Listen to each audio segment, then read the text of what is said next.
Mi nombre es Luis Fernando de León y voy a compartirles el tema innovación, tecnología y política. Soy experto en manejo de datos para la investigación social y comunicación política.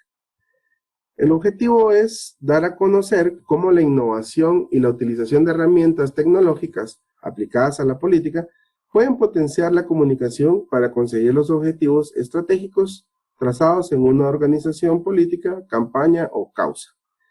Los temas que vamos a desarrollar son los siguientes: tecnología, inventos y descubrimientos, el acceso a la información es poder, tecnopolítica, usuarios, alcances y redes sociales, innovación política y redes sociales, las fake news, net centers, trolls y bots, las TICs en Guatemala, aplicaciones de la tecnopolítica, el hacktivismo, la protesta social y la tecnología, conceptos y definiciones, y al concluir, algunas conclusiones. Tecnopolítica. La tecnopolítica se define como el uso de las tecnologías de información y comunicación, las TICs, para gestionar, informar, incidir y liderar procesos políticos. Es relevante comprender que la tecnología es un medio y no un fin, y que son las nuevas tecnologías como el Internet, ¿verdad?, que no son tan nuevas realmente, que el Internet ya tiene más de 20 años de estar funcionando, pero sí hay asuntos novedosos. Lo novedoso acá es el relacionamiento y el uso cotidiano que tienen estas tecnologías. Los políticos hacen uso de las tecnologías de comunicación y deben mediar los mensajes utilizando los canales adecuados, dirigirse a públicos específicos, utilizar un lenguaje apropiado, dirigirse a su propio electorado identificado, a la ciudadanía, a los nuevos votantes o incluso a sus adversarios.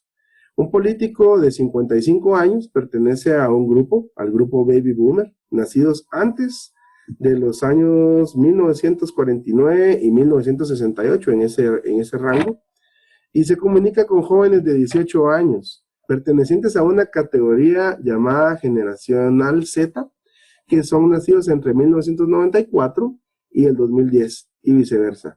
Entonces, esta comunicación que no es natural dentro de la tecnología y las comunicaciones, se debe planificar, ¿verdad? Para que sea efectiva debe ser estratégica.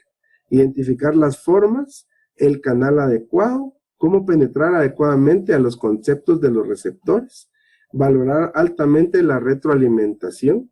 Esto únicamente se puede hacer por medios electrónicos, ¿verdad? Esa retroalimentación de otras formas es demasiado difícil y es muy costosa, pero la tecnología aplicada con estas herramientas nos permite tener esa retroalimentación, y esta característica muy valiosa es una de las nuevas formas de hacer política.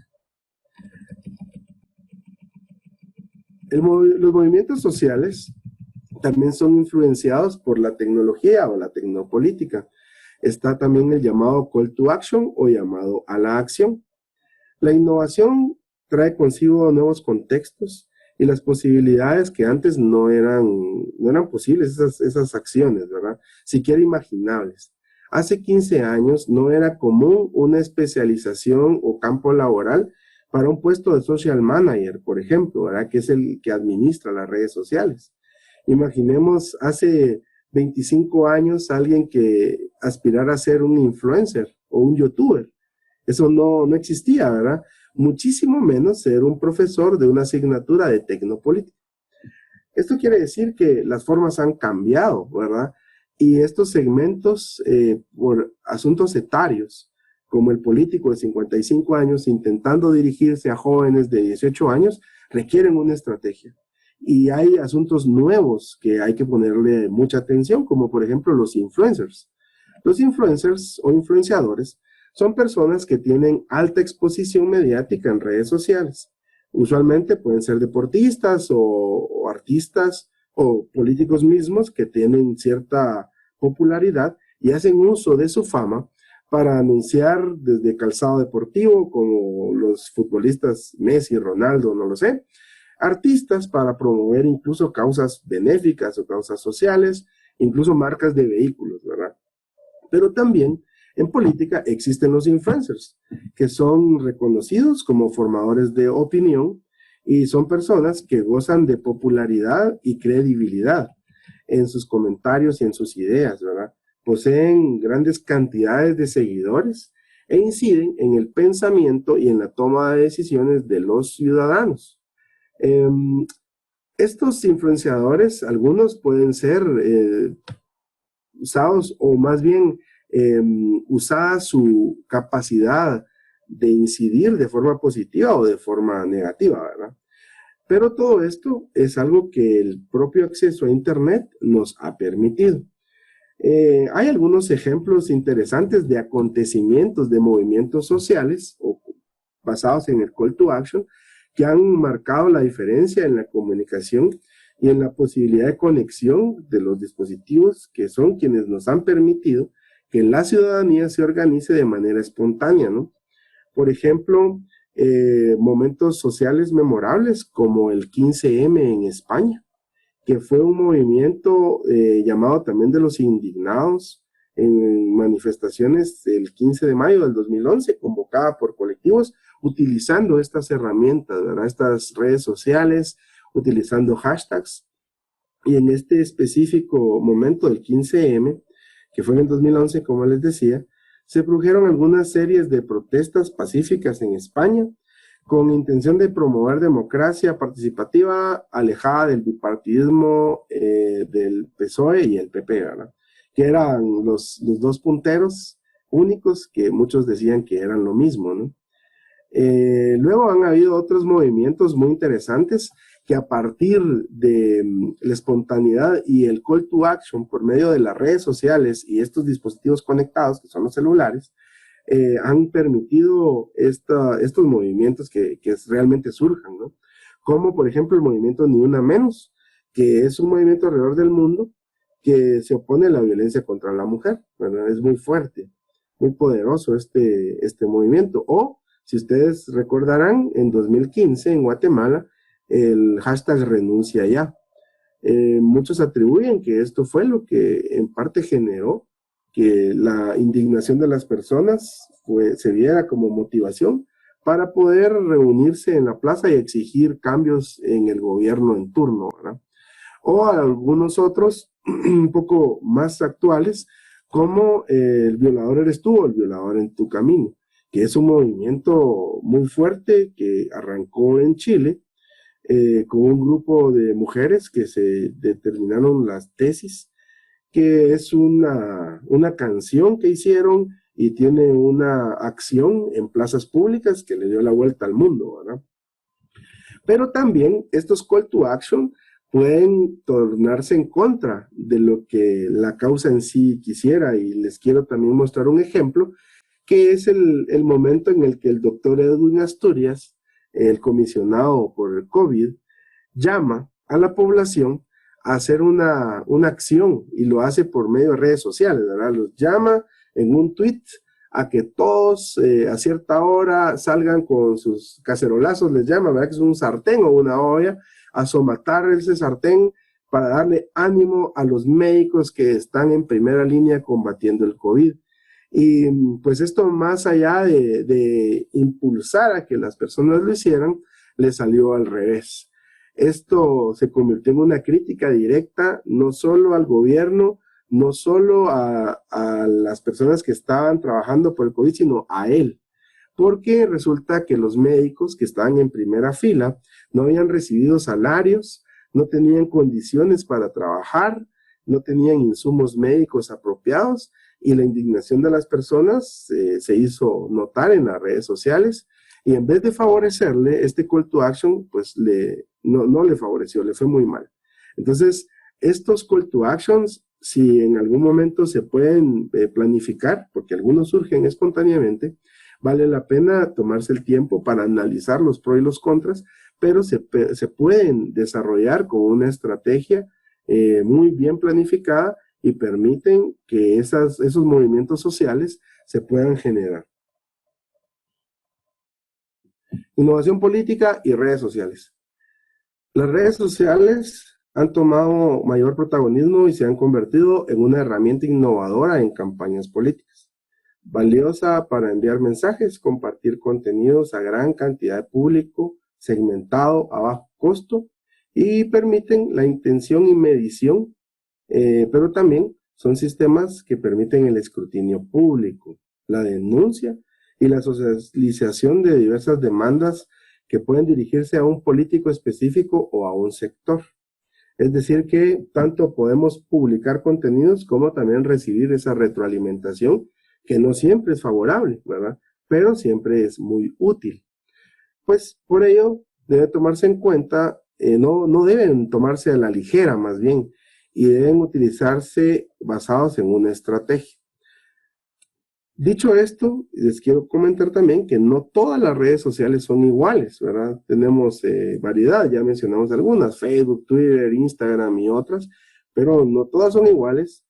Cada una tiene diferentes características, diferente enfoque, capacidades, diferente forma de publicar contenidos, diferentes contenidos, y en especial, diferentes públicos.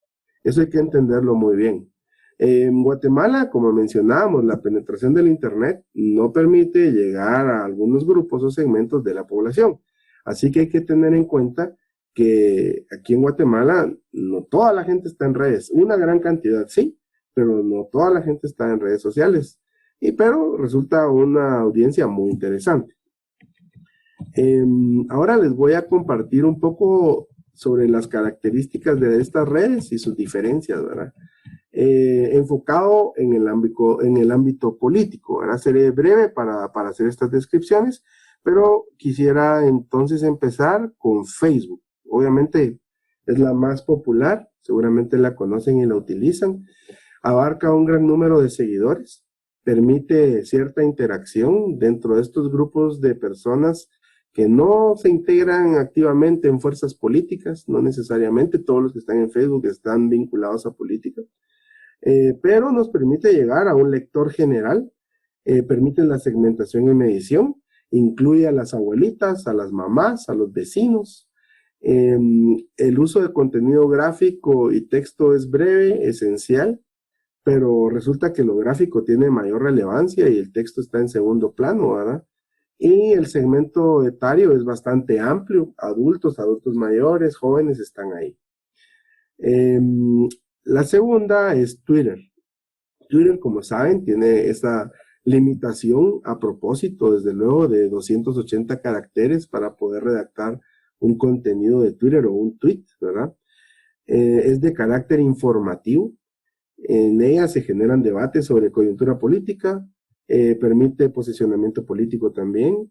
También contiene haters, o sea que es muy fácil que alguien me odie y que en Twitter se haga notar ese odio, ¿verdad? O los haters, odiadores, que hacen mucho ruido a veces, ¿verdad?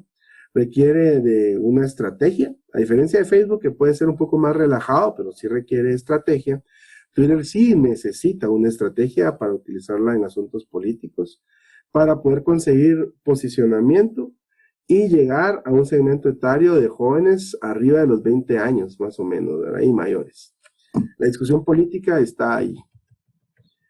Luego les quiero hablar sobre YouTube, ¿verdad? Es una herramienta que saben, es para publicar videos con mayor extensión que en otras redes. Sabemos que en Twitter también se publican videos, pero el tiempo es limitado y Facebook no es el lugar como el idóneo para estar publicando muchos videos, ¿verdad?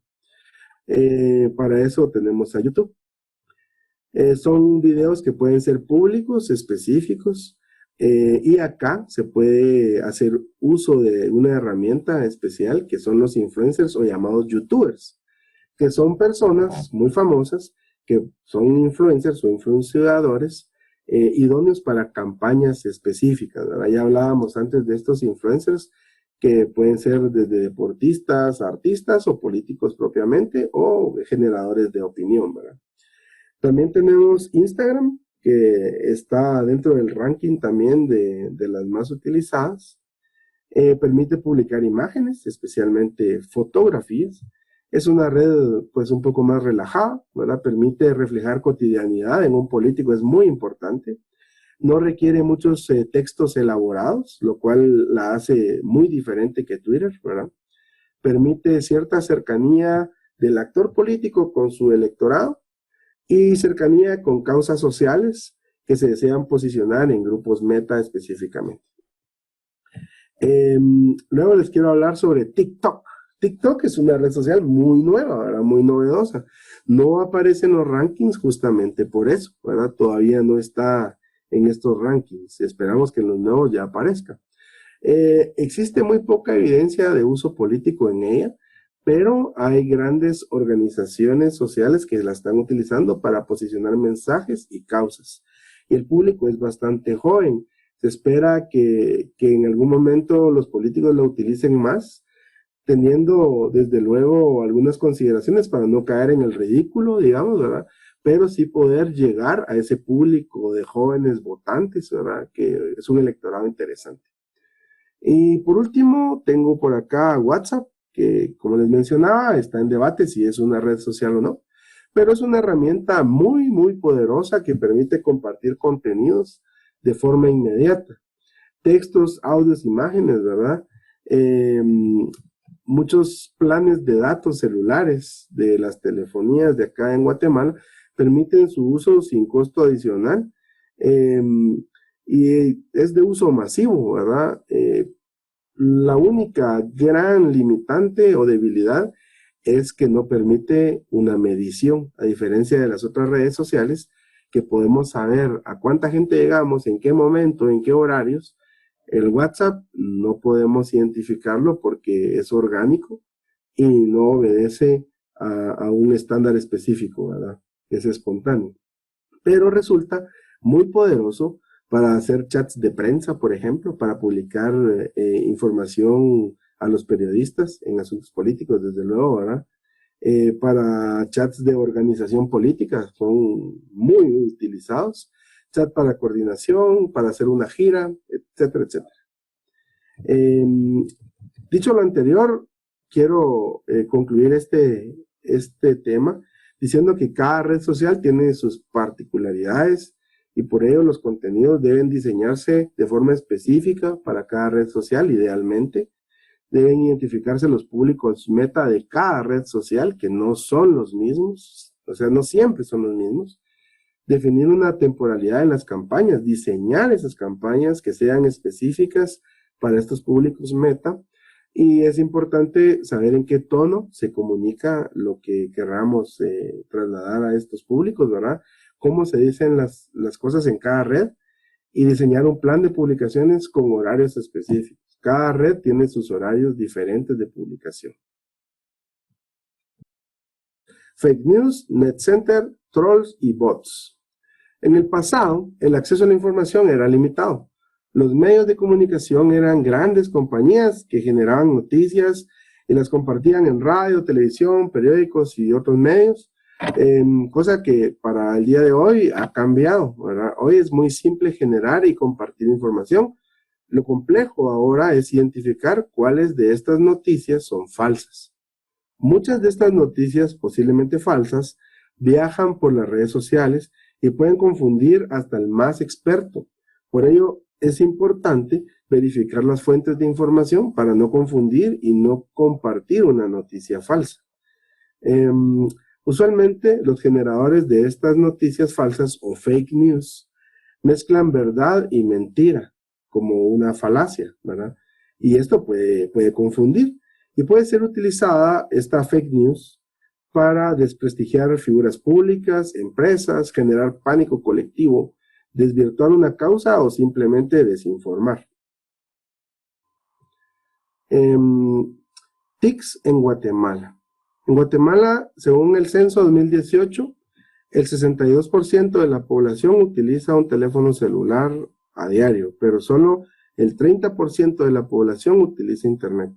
Estos números indican que los contenidos deben crearse en formatos para dispositivos móviles si queremos tener cautivo ese público. Y los sitios web deben contar con ciertas características que las conocemos como responsive para poder adaptar los contenidos a las pantallas. Eso es bien importante porque no todos nuestros usuarios están conectados a una computadora o una laptop y desde ahí se conecta a Internet, sino es más bien lo común es que lo utilicen desde el celular. Los valores expresados y en porcentajes en el censo de población también nos indican algunos otros datos interesantes, como por ejemplo lo que les mencionaba, que el 29% de las personas usan Internet, pero el 69% no utiliza Internet. Entonces también hay que saber que nuestras planificaciones de difusión van a llegar a un público limitado, que puede ser el que nos interese, pero la campaña de tierra también es importante, no solo la de aire. Adicional a esto, el uso de las TICs en el censo, ¿verdad?, nos indica que el 19% utilizan celular, computadora e internet de toda la población, ¿verdad? También que el 37% no utiliza celular, que es también un dato bien interesante. Y que el 78% utilizan computadora. Entonces no es solo el internet desde el celular, pero sí es importante saber que los públicos van segmentados por el tipo de dispositivo en donde tienen acceso a nuestros datos. También les comparto un gráfico en donde nos muestra el uso de internet y de computadora y de celular también, perdón, por departamento. Si se dan cuenta, en Guatemala es en el departamento de Guatemala donde hay más penetración del internet, más uso de celular, más uso de computadora y el uso del internet. Pero luego se va escalando hacia menor escala, por supuesto, entre los usos de estas tecnologías. Pero si se dan cuenta, el uso de celular sigue punteando bastante alto en los departamentos. Eso es bien importante. El uso de computadora tal vez no puntea tanto en los departamentos, pero el uso de celulares sí. Por ejemplo, en Retaluleu es un dato interesante. El 62% utilizan celular y el 17% utilizan computadora. Entonces, dependiendo a los segmentos que estemos enfocados, debemos generar nuestros contenidos para que sean visibles en una calidad óptima. Si nuestras piezas gráficas están diseñadas para computadora, tienen un tamaño amplio y al verlos en el celular, esa pieza gráfica se reduce y posiblemente los textos no sean legibles. O si están diseñados para una red social que permite más imagen, ¿verdad?, los textos no serían pertinentes. Entonces, la consideración acá es saber a qué público nos estamos dirigiendo y saber también que en Guatemala el uso del celular y el internet permiten llegar a más personas. Memes políticos. Según la Real Academia Española o la RAE, un meme es una imagen, video o texto que por lo general distorsionado con fines caricaturescos que se difunde por internet, ¿verdad? Los memes son una forma muy poderosa de comunicación. Su peculiaridad es que se difunden de manera espontánea, en la mayoría de los casos de manera orgánica, y mientras más guste o despierte el interés público, será más compartido por los usuarios. Se conoce la forma en que viaja la vista al momento de que el ojo mira o observa algún contenido, ¿verdad? Está esta imagen que dice, primero vas a leer esto, ¿verdad?, tiene unas letras grandes. Se sabe que el ojo viaja con forma de Z, su forma de ubicación de los objetos dentro de las imágenes. Después vas a leer esto, después vas a leer esto de acá, y por último vas a leer esto de acá arriba. Sabiendo algunas técnicas de la forma en la que podemos seguir la lectura y la vista, podemos también influenciar en la manera en que las personas puedan percibir la información que nosotros les querramos compartir. Basado en esto, los memes aplicados a política deben llevar una intencionalidad sentimental. El sentimiento obviamente es lo que mueve a las personas, ¿no? Y en política es muy importante las percepciones y los sentimientos. Es decir, generar una reacción, risa, gracia, enojo, ira, indignación, etc. La indignación incluso es un sentimiento muy poderoso que puede mover masas, y desde los memes se puede lograr ejemplificar esa indignación y generar un movimiento. Esto lo que permite es que el público se interese y despierte la intencionalidad de compartirlo. Existen portales y aplicaciones para generar memes con imágenes que ya han sido utilizadas antes, ¿verdad? Memes que ya son muy conocidos, pero uno puede variarles los textos. Está Meme Generator dentro de esto, ¿verdad? Que tiene aplicación para móvil o también web, que permite generar un meme muy rápido. Son portales que permiten también viralizar de una vez algunos contenidos si es que la gente o la población lo recibe apropiadamente. Permiten estos portales descargar esta imagen, ¿verdad? Para luego uno poder compartirlas en sus redes sociales. Y no son solo imágenes, sino también animaciones y otro tipo de contenido, ¿verdad? Dentro de estos memes, ¿verdad? Hay algunas técnicas para aplicar. Ya al inicio les comentaba esto de primero vas a leer esto, luego vas a leer esto, de la forma en la que el ojo viaja, pero también está la parte del cerebro, de qué es lo que las personas o los cerebros quieren ver, ¿verdad? ¿Qué es que les gusta a nuestro público meta? Esta es una técnica llamada 80-20 para hacer memes y contenidos. Este 80-20 lo que dice es que encontremos la motivación de nuestro público meta o electorado y lo que le gusta a ellos se lo vamos a dar en un 80% del contenido de la imagen. Y lo que yo quiero inyectarle a mi público meta lo voy a incorporar en un 20%. O sea que, si a mi público meta, digamos que le gustan los perros, voy a hacer una jornada de vacunación de perros con una imagen de un perro, un político o una figura pública participando en la acción, y abajo en un 20% le pondré mi eslogan, mi hashtag, el nombre de la figura que quiero promover, ¿verdad? O la causa, en una ocupación del 20% de la imagen, ¿verdad?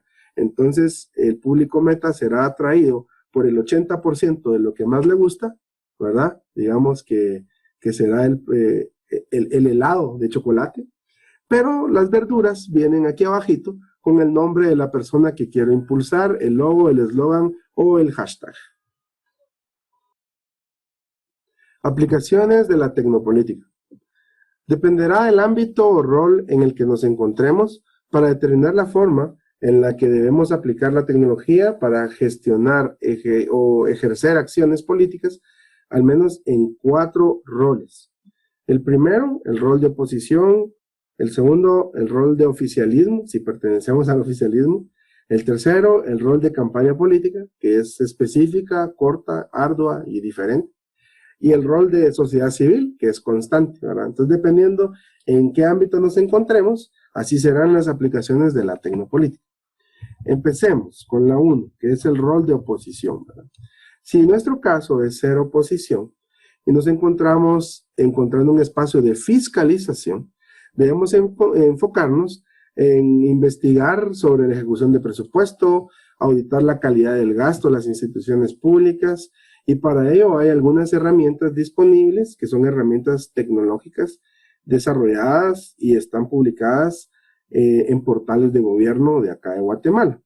Estas herramientas son portales institucionales de datos oficiales, y les quiero mencionar algunos, ¿verdad?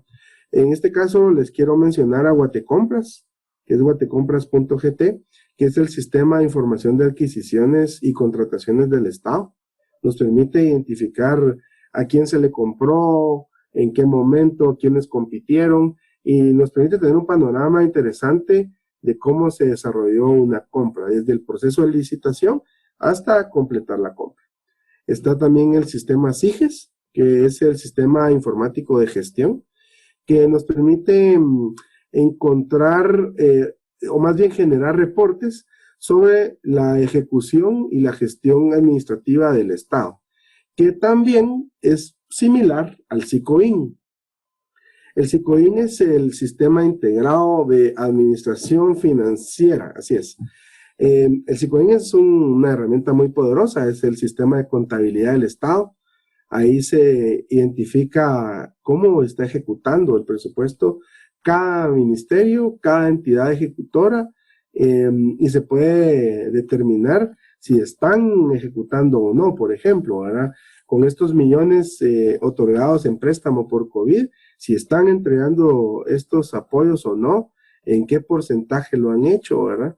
Pero también hay otro portal específico de COVID que se llama Tablero COVID mspaz.gov.gt, que es el tablero famoso, ¿verdad? Donde publican la cantidad de personas que están padeciendo COVID, ubicadas en dónde, por departamento.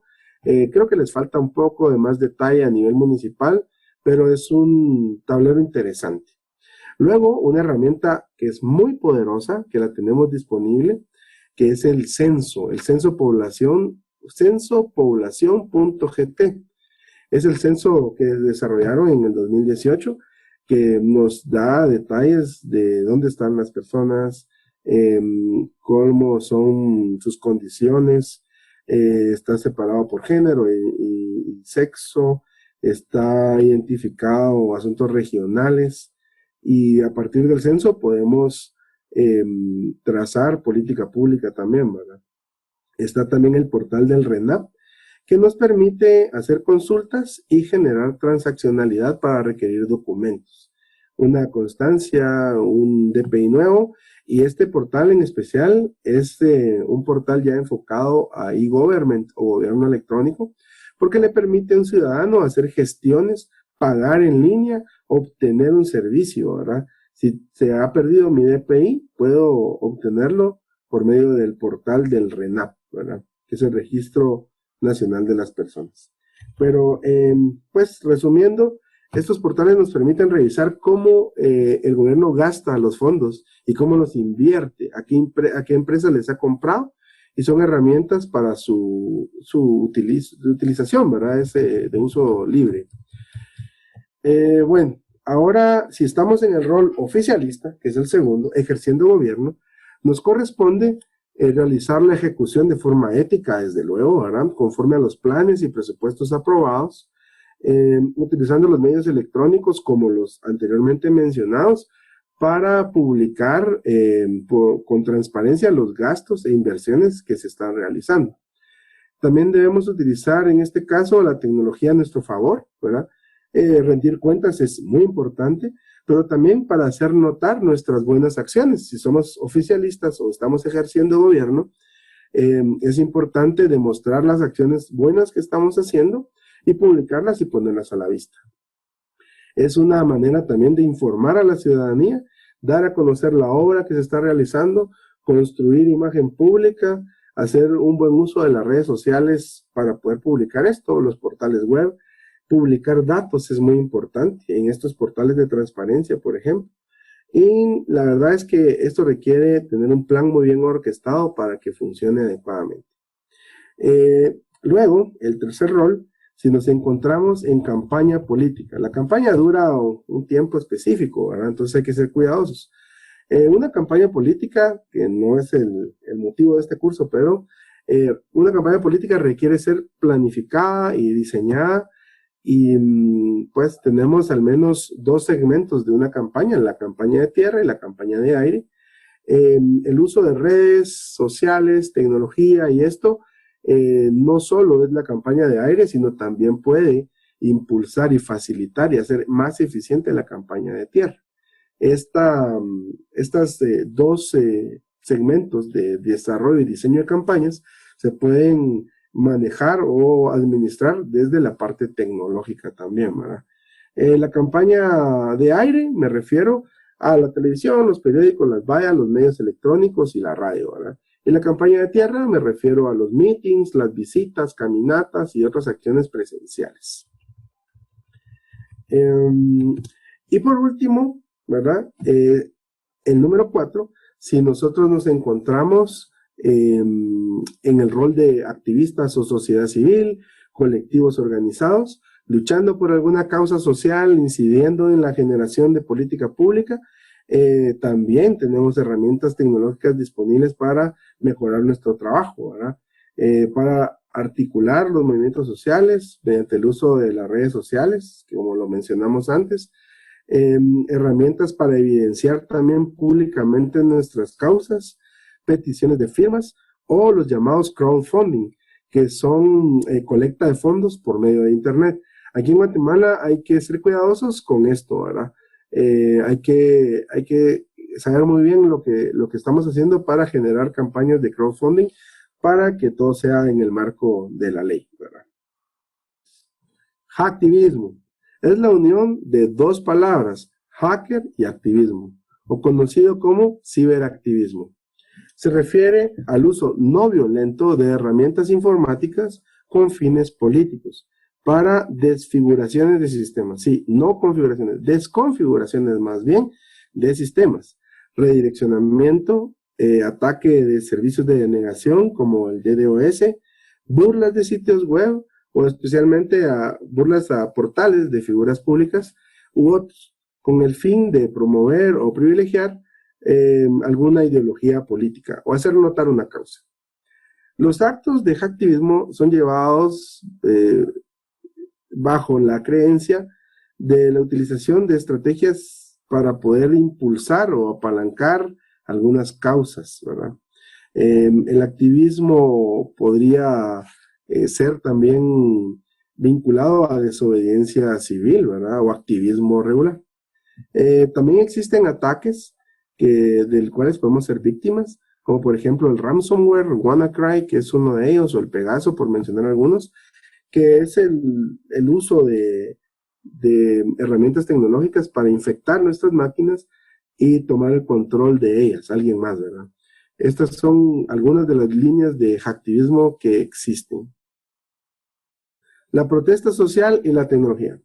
La protesta social como medio de expresión ha sido una herramienta de los movimientos sociales para hacer notar su apoyo o descontento respecto a alguna medida o situación de interés colectivo. Haciendo presencia en un lugar físico, realizando una caminata, ocupando un espacio público o bloqueando una línea de paso, ¿verdad? De la misma manera, existen obstrucciones del tipo tecnológico. Algunos de estos pueden ser denominados ataques, como el caso del DDoS, o en inglés por sus siglas, que es Distributed Denial of Services, o Denial of Services, o un ataque distribuido de denegación de servicios en español, que es un ataque cibernético a equipos que proveen servicios en Internet, como un portal web, por ejemplo. Para hacer mejor este ejemplo, pensemos en un portal web que gestiona y permite el pago de impuestos de un país o una ciudad. Los sistemas como este están diseñados para atender muchas solicitudes de información y pues la persona tiene que ingresar su NIT o su DPI y el sistema le indica el monto a pagar. En este ejemplo, ¿verdad? En este caso de ejemplo, si la capacidad de este sistema es para atender a 1000 personas al mismo tiempo, o concurrentes, la velocidad estará apropiada, digamos, está diseñado para atender 1000 personas al mismo tiempo. ¿Qué sucede si en vez de 1000 personas son 2000 personas las que están conectadas al mismo tiempo? Probablemente el sistema bajará su velocidad de respuesta a la mitad y continuará funcionando, pero un poco más lento, ¿verdad? ¿Qué pasa si en vez de ser 2000 personas son 2000 millones de solicitudes de requerimiento de pago de impuestos? Obviamente el sistema será muchísimo más lento, ¿verdad? Porque tendría que procesar muchísimas más solicitudes por nanosegundo. ¿Y qué pasaría si se duplica esa de requerimiento hasta que el sistema sea tan lento, pero tan lento, que no pueda atender una sola solicitud más? Estos son ataques, no son personas realmente las que se conectan en tanta cantidad, sino más bien son programas desarrollados por hackers informáticos para hacer estas solicitudes masivas a un sitio web, ¿verdad? Entonces, son ataques que vienen de diferentes puntos del mundo, porque pueden ser orquestados así, atacar a un solo punto o un solo servidor, bloqueando los servicios. Por eso se llama así, que es un ataque distribuido de denegación de servicios. Es una forma que han utilizado las personas para hacer protesta social utilizando la tecnología. Es un tema muy interesante, pero pues es conocido también que los sistemas nuevos ya tienen protección para muchos ataques de DDoS, aunque cada vez pues quienes desarrollan estos ataques encuentran la forma de poder pegar con su objetivo, ¿verdad? Conceptos y definiciones. Les quiero compartir algunos conceptos y comentar un poco sobre ellos, sobre la temática que estamos abordando, ¿verdad? El primero es brecha digital. El concepto en sí es la separación que existe entre las personas, comunidades, estados o países que utilizan las tecnologías de la información y comunicación, las TICs, como parte rutinaria de su vida, ¿verdad? Diaria, y aquellas que no tienen acceso a eso. Ese espacio entre los que sí tienen y no tienen se llama brecha digital. El siguiente concepto es clickactivismo. Es una forma un poco burlesca de decir a las personas que son activistas, pero solo son activistas de sofá, ¿verdad? Que están en casa. Pero el concepto en sí es que describe a los activistas también que utilizan a las redes sociales para organizar protestas, manifestaciones, movimientos políticos o actividades de incidencia. Permite a las organizaciones cuantificar su éxito mediante el seguimiento de cuántos cliquearon una petición o una llamada a la acción o call to action, que ya lo mencionamos antes, ¿verdad? Luego, algo que mencionamos también, que es el crowdfunding, que el concepto en sí también se traduce en micromecenazgo, en español, ¿verdad? Es una red de financiamiento colectivo, aportes colectivos que son online, ¿verdad? Y usualmente son donaciones económicas o de especie, de otro tipo, que consiguen financiar determinado proyecto. El siguiente es estratagema. La palabra me gusta. Es una acción hábil para conseguir algo, especialmente una operación, maniobra, usualmente era para maniobras militares, pero ahora es utilizado este concepto dentro de las estrategias de ciberactivismo y hacktivismo, ¿verdad? Y lo que tiene de peculiaridad es que son utilizadas para atacar por sorpresa al enemigo y desarmar. También está la palabra fake, pues es falso, ¿verdad? Engañoso, que hace referencia a las noticias falsas. Otro concepto es gobierno electrónico, que me encanta mucho. Ese tema es un tema muy amplio, que es el uso que hace el gobierno de las tecnologías de información y comunicación, o sea, las TICs, para comunicar y proveer servicios a la ciudadanía. El siguiente, hackatones o hackatón, ¿verdad? Son festivales o reuniones de personas, ¿verdad? Donde trabajan por un corto tiempo para una causa en particular. Utilizado regularmente en tecnología para responder a alguna necesidad específica. Hacen un hackatón en favor de algo y se juntan las personas y desarrollan soluciones tecnológicas para resolver algún problema, ¿verdad? Social. El siguiente es hashtag. Esto, ¿verdad? En México le dicen gato, ¿verdad? Es una etiqueta que permite el indexamiento de información. Pero pues ya también el hashtag es algo que en tecnopolítica se utiliza ya casi como el nombre de una acción política, ¿verdad? Hacktivista o hacktivismo, ¿verdad? Es el activista que hace uso de las redes sociales, de los sistemas de información para conseguir su cometido. Innovación política, que es algo que nos está convocando el día de hoy. Es un concepto interesante. Es la creatividad puesta en marcha para crear y generar nuevas formas de hacer política. Esto de las nuevas formas de hacer política es bien interesante y la tecnopolítica es una línea que nos permite desarrollar estas nuevas ideas. Algo que está vinculado bastante es el marketing político. El concepto del marketing político es hacer uso de las herramientas de marketing ya establecidas, pero enfocadas o aplicadas a la política.